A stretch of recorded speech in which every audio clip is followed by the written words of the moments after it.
maybe something hot and spicy, perhaps? Zaffraan was founded by two brothers from Bombay who decided it was high time that Sydney had an authentic Indian restaurant. And their dream was to serve home-style cooking, the kind that would make their mothers proud. Now, Vikrant, how much of an influence did your mother have on the food that you prepare for Zaffraan today? Well, ever since I can remember, my mother is always involved in the kitchen, and I would always try and sneak up and see what she was up to. And I could see her mixing the different spices, getting different flavors, etc.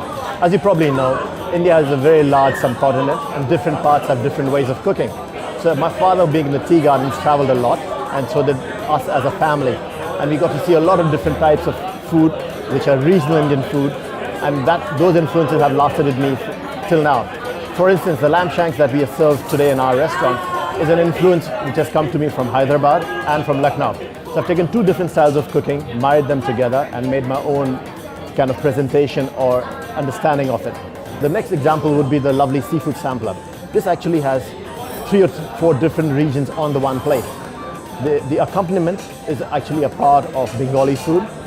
The main fish, which is the salmon what we use here, is actually been a very traditional recipe from Hyderabad, and the fish is actually a recipe from Gujarat and Maharashtra, which is the western coast of India. And obviously the prawn that you see on that dish is from a recipe from Punjab, where freshwater prawns are used. And the dishes that we now serve here in Sydney are basically transient of all the experiences drawn from my early childhood to what I spent down in continents such as the Europe and also in the US. And I've taken some of my experiences of how different chefs cook them and used the same old techniques of cooking in India, but put a very modern kind of flair or touch to it, so to speak.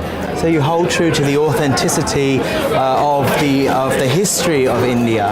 As far as possible, that's what we try to do here, because what we do here is we draw from Indian home-style cooking. We take home-style food, which are traditional age-old recipes, and for me to do that any other way would have been a bad way of doing it.